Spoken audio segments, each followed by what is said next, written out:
మీకు page number 14 text books ఉన్న వాళ్ళు పేజ్ నెంబర్ 14 తీసి చూడండి.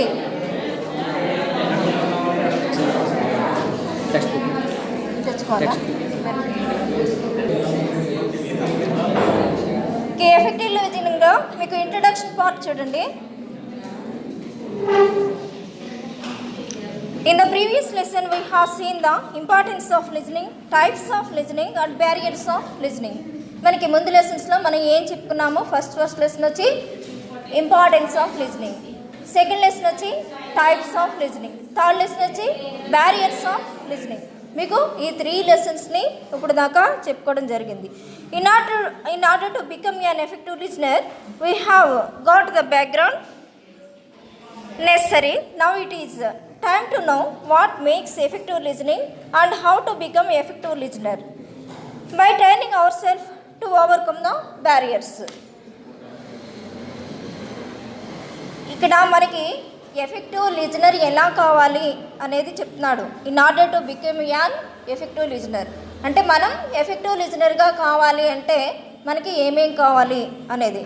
ముందుగా ఎఫెక్టివ్ లిజనర్ కావాలి అని అంటే మనకి ఏమేం రకాలు ఉన్నాయి లిజనింగ్లో, లిజనింగ్ యొక్క ఇంపార్టెన్స్ ఏంటి ముందు తెలుసుకున్నాం. దాని తర్వాత ఎన్ని రకాలైనటువంటి లిజనింగ్ ఉన్నాయి అనేది రెండోది తెలుసుకున్నాం. తర్వాత మనకి లిజనింగ్కి ఏమి ఆటంకాలు ఏర్పడుతున్నాయి అనే దాన్ని తెలుసుకోవడం కోసం బ్యారియర్స్ ఆఫ్ లిజనింగ్ని తీసుకున్నాం. ఇదంతా కూడా ఎఫెక్టివ్ లిజనింగ్ మనకి ఉండాలి అనుకుంటే కనుక మనం వీటన్నిటిని కూడా మనం ఏం చేయాలి, ముందుగా తెలుసుకోవాలి. బ్యాక్గ్రౌండ్ అన్నమాట ఇదంతా. ఎఫెక్టివ్ లిజనింగ్కి బ్యాక్గ్రౌండ్గా 3 లెసన్స్ ఇచ్చాడు మీకు మొత్తం మీద. ఈ 3 లెసన్స్ని మనం తెలుసుకోవడం చాలా అత్యవసరం. మనకి ఇప్పుడు ఇచ్చినటువంటి ఎఫెక్టివ్ లిజనింగ్ అలాగే ఎఫెక్టివ్ లిజనర్గా మనల్ని మనం మార్చుకోవాలి అనుకుంటే కనుక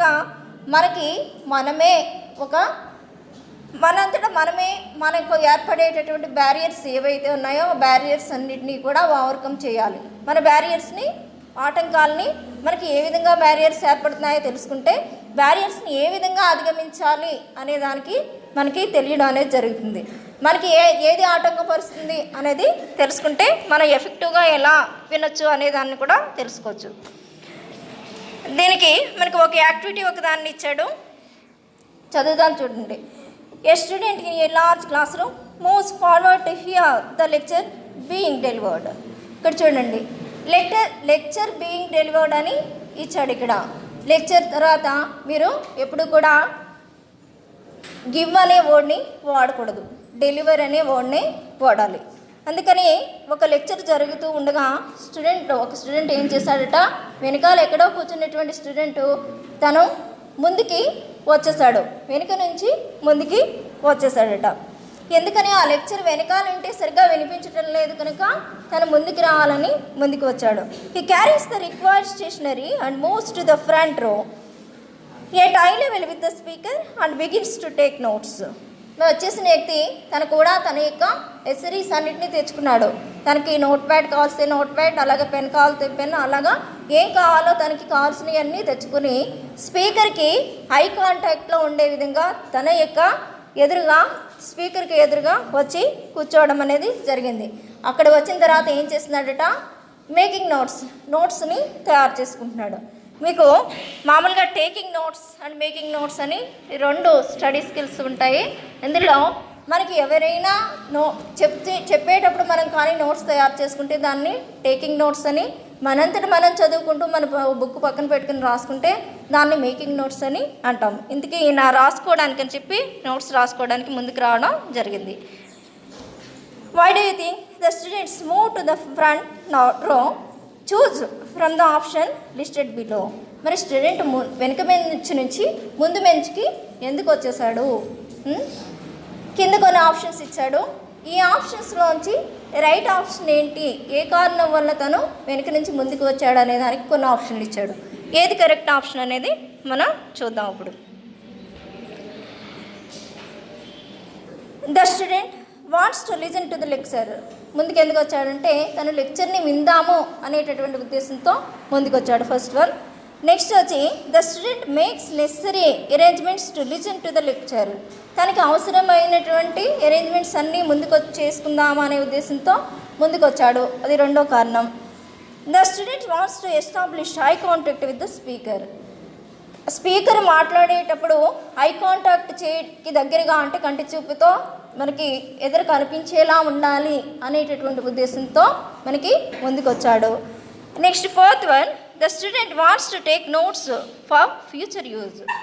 ఫ్యూచర్లో తనకి ఇక్కడ తీసుకున్నటువంటి ఆ నోట్స్ని మనకి ఉపయోగపడేలాగా నోట్స్ తయారు చేసుకుందాము అని చెప్పి ఇంకో ఉద్దేశంతో ఎదురుకొచ్చాడు. దాని తర్వాత ఇచ్చాడు చూడండి, the student is motivated and eager to learn from the listening activity. Listening వల్ల బాగా మోటివేట్ అయ్యి తను చాలా ఆతృతగా విని నేర్చుకుందాం ఏం చెప్తున్నారు స్పీకరు అనే దానికి ఇన్స్పైర్ అయ్యి మోటివేట్ అయ్యి ముందుకి వచ్చాడని చెప్పి ఇన్ని కారణాలని చెప్పాడు. Have you choose in all the options, all of them are important to be able to have a good grasp of what the speaker is saying. We shall understand all these in detail. మరి చూసుకుంటే పైన చెప్పిన కారణాలన్నీ కూడా మనకి చాలా అప్రాప్రియేట్గా సరైనవిగానే అనిపిస్తున్నాయి. ఇందులో ఏది కూడా తను వేరే ఉద్దేశంతో రాలేదు, అన్నీ కూడా తను ఏదో విషయాన్ని విందాము శ్రద్ధగా సంథింగ్ అర్థం చేసుకుందాం అనేటటువంటి ఉద్దేశంతోనే వచ్చాడు. అందుకని ఆల్ ఆప్షన్స్ ఆర్ మనకి కరెక్టే. కానీ అన్ని ఆప్షన్స్ కంటే కూడా ఇంకో గొప్ప ఆప్షన్ అనేది ఒకటి ఉంది. వాట్ ఈజ్ దట్ గొప్ప ఆప్షన్ అంటే మీకు చూసుకోండి, గ్రేట్ ఆప్షన్ వచ్చి గుడ్ గ్రాస్పింగ్ అన్నమాట. వినటం అయితే అందరూ వినేస్తారు, కానీ దాన్ని మళ్ళీ రీప్రొడ్యూస్ చేయవలసి వస్తే కనుక ఎవరికైతే గుడ్ గ్రాస్పింగ్ పవర్ ఉంటుందో వాళ్ళే దాన్ని తిరిగి రీప్రొడ్యూస్ చేయగలరు. మనకి అంటే గ్రహణ శక్తి అన్నమాట. విన్నది ఒక్కసారి వినేసి వెంటనే మళ్ళీ చెప్పేస్తూ ఉంటారు చాలామంది. అలాంటి వాటికి గ్రాస్పింగ్ అనేది చాలా ఎక్కువగా ఉంటుంది. వినడంలోనూ మనకి గ్రాస్పింగ్ అనేది ముఖ్యం. ఎందుకు వచ్చాడు ఇన్ని కారణాలు ఒక ఎత్తు అయితే తను ఎంత శ్రద్ధగా విని దాన్ని గ్రాస్ప్ చేసి బ్రెయిన్లో దాన్ని స్టోర్ చేసుకుంటున్నాడు అనేది ఇంకొక విషయం. What makes listening effective? మరి ఎఫెక్టివ్గా ఏది మనకి లిజనింగ్ అనేది ఎఫెక్టివ్గా ఉండాలంటే ఏది మనల్ని ఎఫెక్టివ్గా లిజనింగ్ ఉండేలాగా చేస్తుంది అనేది చూద్దాం. How shell we prepare for listening? Do the following activity. మనం ఎలా ప్రిపేర్ అవుతామండి? అసలు లిజనింగ్కి ఏ విధంగా ప్రిపేర్ అవ్వాలి, ఏ స్టెప్స్ని ఫాలో అవుతే మనకి లిజనింగ్ అనేది పర్ఫెక్ట్గా ఉంటుంది అనే దానికి కొన్ని స్టెప్స్ని మనకి ఇచ్చాడు. ఏంటి ఆ స్టెప్స్ అనేది చూసుకుంటే మనకి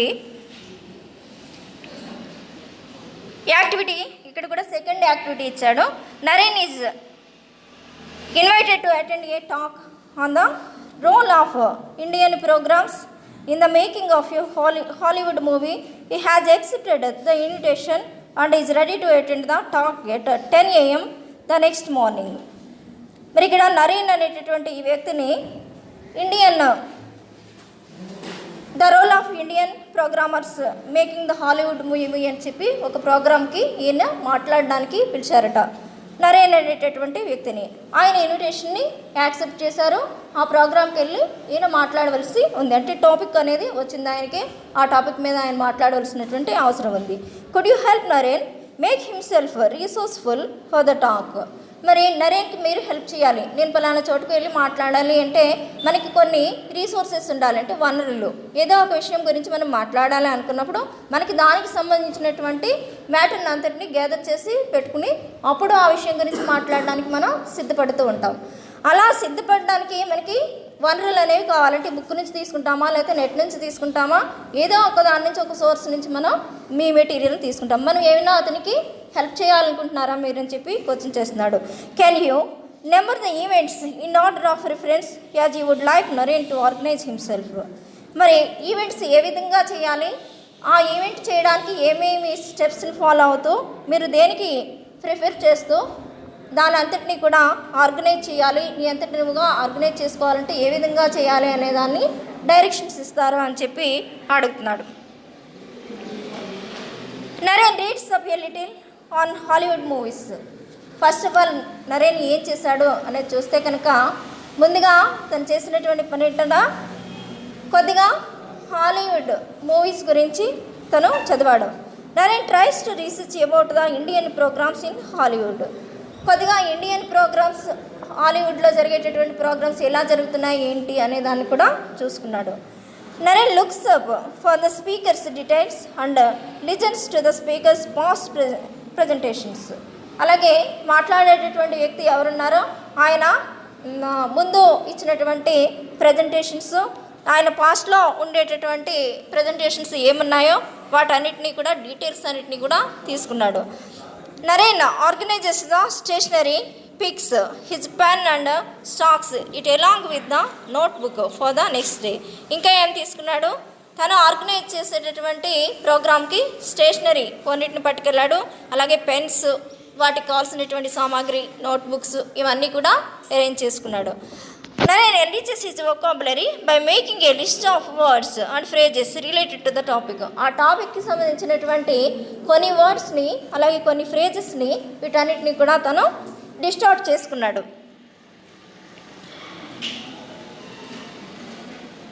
While helping Naren prepare, we know that it is important to know a little in advance about the speaker's topic.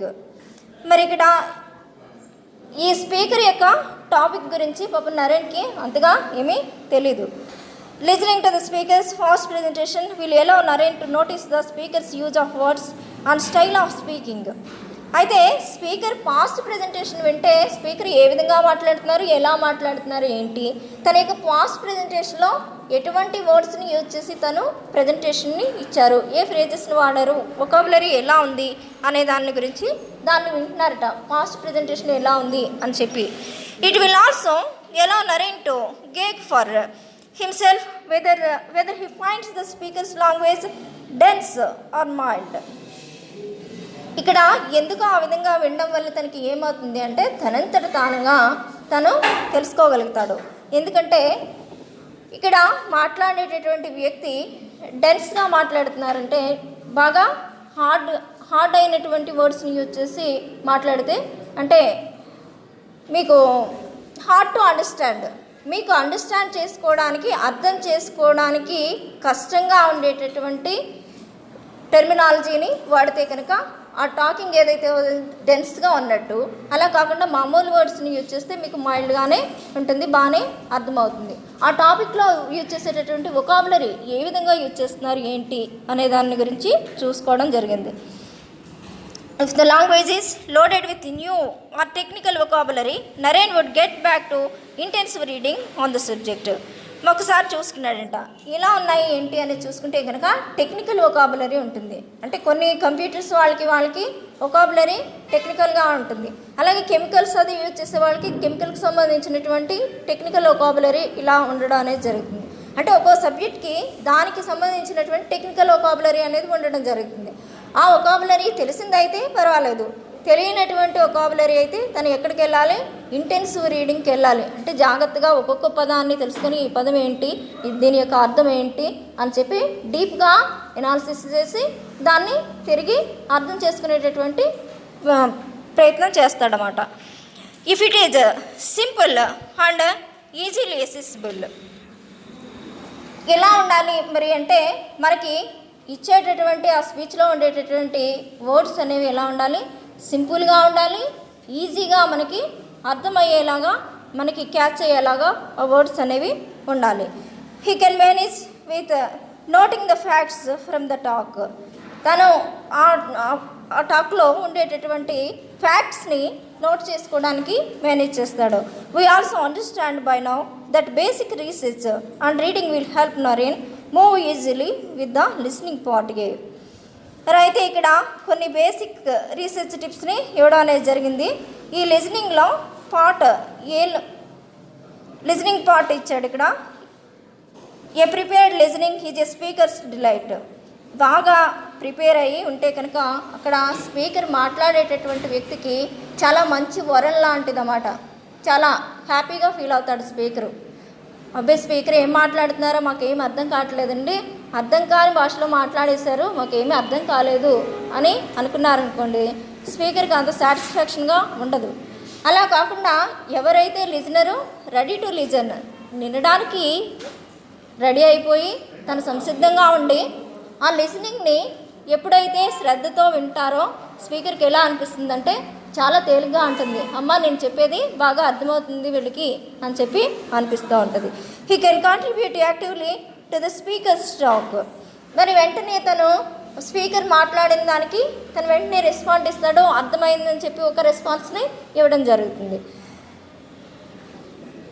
And reflect substantially, వెంటనే రిఫ్లెక్షన్, ఏదైనా క్వశ్చన్ అడిగారనుకోండి, ఆ క్వశ్చన్కి వెంటనే ఆన్సర్ చెప్తే ఏమవుతుందంటే మీకు అర్థమైంది అని స్పీకర్కి బాగా చెప్పింది అర్థమవుతుంది, అర్థం చేసుకుంటున్నారు పర్వాలేదు అని చెప్పి ఒక సాటిస్ఫాక్షన్ అనేది వస్తుంది. ఇక్కడ ఫస్ట్ వన్ మీకు ప్రిపరేషన్ అని ఇచ్చాడు. ఎఫెక్టివ్ లిజనింగ్లో పార్ట్ ఫస్ట్ దాంట్లో ఏంటి, ప్రిపరేషన్ అనేది ఇచ్చాడు. మరి సెకండ్ ఏమి ఇచ్చాడో చూడండి, ఫిజికల్ ఫ్యాక్టర్స్ అంటే భౌతికమైనటువంటి కారకాలు. First one preparation, second one ఏంటి, ఫిజికల్ ఫ్యాక్టర్స్. దీంట్లో కూడా యాక్టివిటీలోనే ఇచ్చాడు. The meeting of student volunteers of the Akshar initiative was taking place. మామూలుగా వాలంటీర్స్ అందరూ కలిసి అక్షర్ ఇనిషియేటివ్ అని చెప్పి ఒక ప్రోగ్రామ్ని ఇనిషియేట్ చేసుకున్నారంటే ఆ ప్రోగ్రామ్ని జరిపిస్తూ ఉన్నారట. అలాగే miss Maya, A student volunteer was expected to draft the minutes of the meeting.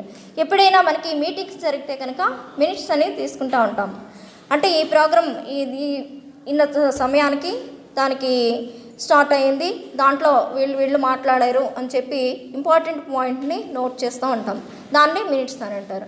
అందులో మిస్ మాయా అనేటటువంటి ఈమె ఒక వాలంటీరు మినిట్స్ని తీసుకుందా అని చెప్పి అనుకుంటుంది. Miss Maya got delayed because of the traffic congestion and on arrival she found all the seats taken. అయితే తను వచ్చేసరికి చాలా ఆలస్యమైందిట. ఎందుకంత ఆలస్యమైంది అంటే బికాజ్ ఆఫ్ ట్రాఫిక్ కంజెషన్, అంటే బాగా రద్దీ, కంజెషన్ అంటే ఎక్కువ రద్దీగా ఉన్నటువంటి ట్రాఫిక్లోంచి తనకి రావడానికి లేట్ అయిపోయింది. చూస్తే కనుక తను కూర్చోడానికి ఇక్కడ ఫ్రంట్ సీట్లు ఏమి మిగిలినవట, లాస్ట్ ఉండేటటువంటి సీట్లు మాత్రమే మిగిలినండి. Except for the last seats at the end of the table, చెట్టు చివరిని ఇక్కడ తనకి ఒక సీట్ మిగిలిందట. Miss Maya could barely listen to the proceedings and the discussions. మరి చాలా కష్టంగా ఉంది. అక్కడ ఉండేటటువంటి ఆ చివరి నుంచి ఫ్రంట్ని మాట్లాడే వాళ్ళు ఏమి వినబడుతున్నారంటే మంచి శ్రద్ధ పెట్టి వింటేనే వినబడేటటువంటి ఇది. మధ్యలో ఏమీ బ్యారియర్స్ లేకపోతే కనుక, బ్యారియర్స్ లేకపోతే ఫ్రీగా వాయిస్ వస్తుంది, బ్యారియర్స్ ఉంటే వాయిస్ రాదు. అందుకని చాలా కష్టపడుతూ ఉందట ఆమె ఆ మినిట్స్ని తీసుకోవడానికి. She was constantly disturbed by the other students who blocked her view of the members and also leaned forward, making it difficult to Maya to locate the source of the sound. అయితే ఇక్కడ constantly అంటే అలా కంటిన్యూస్గా తనకి ఊరికినే ఏదో ఒక sound రావడం, డిస్టర్బెన్స్ రావడం, అలాగే కొంతమంది వ్యూ కనిపించకుండా ముందుకి అడ్డుగా రావడం, ఎదుటి వాళ్ళు అడ్డు వస్తే ముందు వాళ్ళు కనిపించరు కదా, ఆ విధంగా రావడం, ఇలాగా మొత్తం చాలా తను ఫేస్ చేయడం అనేది జరిగింది. ఎంతలా ముందుకు వంగి నోట్స్ని తీసుకుందామన్నా తనకి ఇక్కడ స్పీకర్ మాట్లాడేటటువంటి మాటలని రీచ్ చేయి వాటిని వినలేకపోతుంది. పాపం చాలా డిఫికల్ట్గా ఉండడం అనేది జరిగింది. Maya was able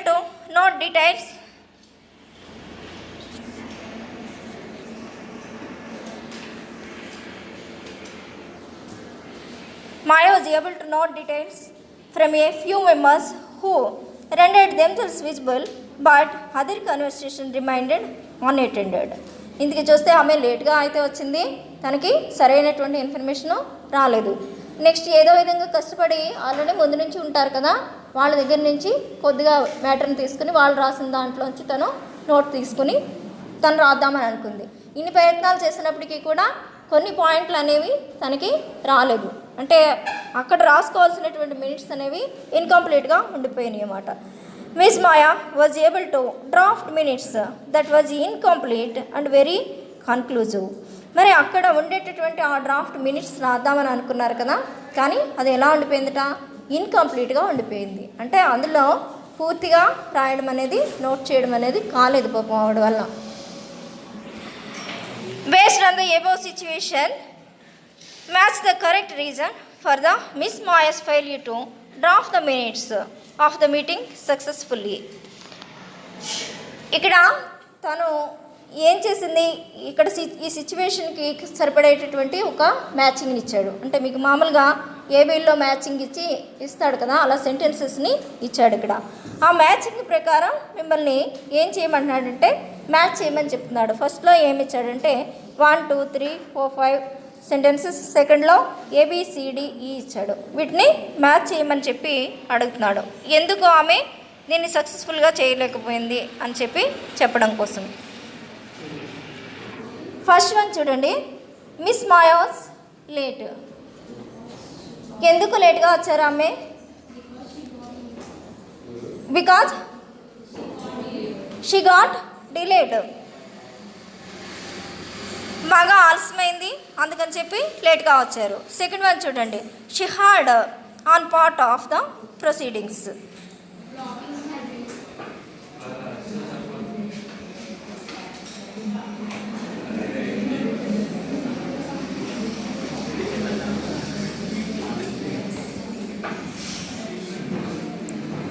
okay, next చూడండి, the students were leaning forward.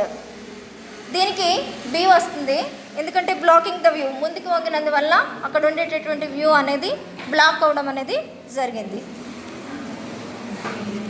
మీకు సెకండ్ వన్ చూడండి, she hard on part of the proceedings, she was seated at the end of the table because. చిట్ట చివరిగా కూర్చోవడం వల్ల తనకి సరిగ్గా వినపడడం అనేది జరగలేదు. నెక్స్ట్ చూడండి,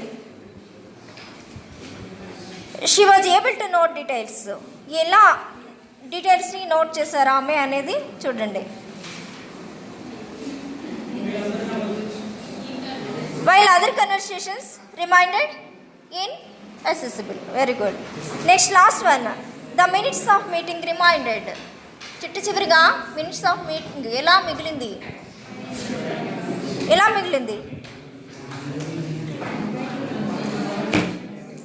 చూడండి, ఇన్కన్క్లూజివ్ అండ్ ఇన్సబ్స్టాన్షియల్. అంటే ఇన్కన్క్లూజివ్ అంటే దానికి కన్క్లూజన్ అనేది లేదు, అంటే ముగింపు అనేది పలకలేకపోయారు. ఎందుకని? పూర్తయినటువంటి మినిట్స్ లేనందువల్ల ఆమె ఇన్కన్క్లూజివ్గా అలాగే ఇన్సబ్స్టాన్షియల్గా తను ఉండిపోయింది అక్కడ.